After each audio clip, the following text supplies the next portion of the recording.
Mustikoita vai mustia? Miksikä näitä sanotaan? Olenko siis kannibaali, jos verän mustikoita naamaan? Vai vain ahne tai mustikoita arvostava suomalainen, joka pistää mustia, sinimustia, aivan kuin isänmaan väreissä IKL mustikoita poskeen. Sinne tuli jopa Kärpänen katsomaan, että voisiko näitä pistää poskeen, mutta kärpäset valitkoon omat mustikkaansa, Seppo Lehto syö noukkimansa mustikat. Ja hyvä on, helvetin hyvä.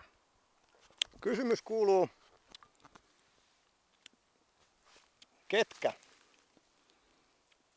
ketkä syövät mustia? Pygmejä. Piip, tämä on siis salasana. Tätä sanaa siis ei saisi käyttää. Aivan kuten mustikoita ei saisi sanoa kohta mustikoiksi, vaan niille pitäisi keksiä joku hallelujaa sana. Otamme tästä vielä 2 mustikkaa. Nyt meillä on valehtelijan luku 7 kädessämme. Aivan sama kuin Matti Vanhasella oli viime presidentinvaaleissa vaalinumerona.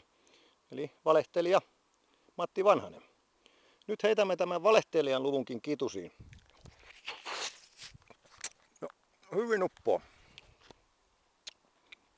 Eli kysymme vielä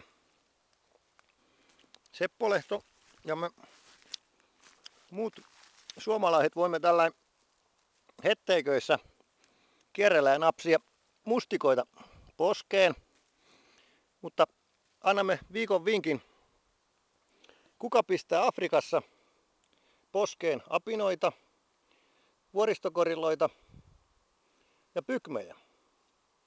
Vastaus on neegerit, pantuneegerit. Pantuneegerit popsivat pygmejä poskeen.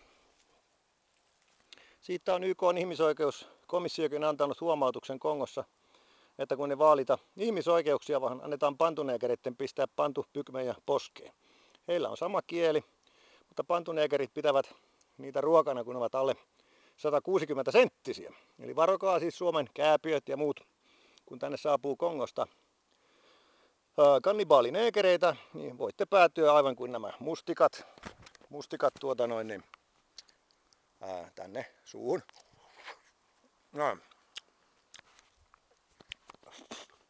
Suosittelen tutustumaan South African News ja muihin julkaisuihin, mitä tapahtuu Afrikassa.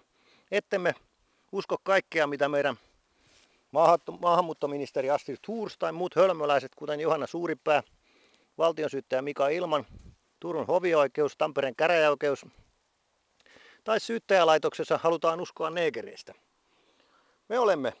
Jos me olemme lyhyen länttiä, me olemme vain valkoisia sikoja ja ruokaa monille. Toki heidän keskuudessaan löytyy erilaisia Jomo Keniatta-tapaisia, mutta muistamme, että Jomo Keniattakin, Kenia kun syntyi, pantiin monet valkoiset naiset ja lapset päät kepinnenään ja tunnettiin Mau liikkeenä. Eli muistakaamme, turha on erikseen kehua neekerikulttuuria miltään osin. Tyytykäämme mustikoihin. Ja jos meillä on koirana musti, olkaamme tyytyväisiä siihen. Me emme tarvitse näiden mustikoiden lisäksi. Meillä on luontoa täällä. Suosikamme alkuperäkasvistoa. Ja tulkaamme näin jo heinäkuussa kypsyvää mustikkasatoa nauttimaan. Me emme myöskään tarvitse tänne marjanpoimijoita Thaimaasta. Täällä on joutoväkeä, joka voisi verovapaasti kerätä itsellensä tienestiä kaljottelun sijaan. Suosikaamme näin marja-aikaa kaljakuppiloiden sijaan. Rakkaat kaljamahamme, tulkaa luontoon. Luonto on vielä meidän. Tälläkään reissulla en ole törmännyt yhteenkään islamistiin enkä neekeriin. Pistänpä jälleen mustikoita poskeen. Hyvää kesää teille, arvon suomalaiset. Tulkaa luontoon. Nauttikaamme Suomen luonnon anneista, muun muassa Kaupin rantamettiköissä. teille nyt heippa!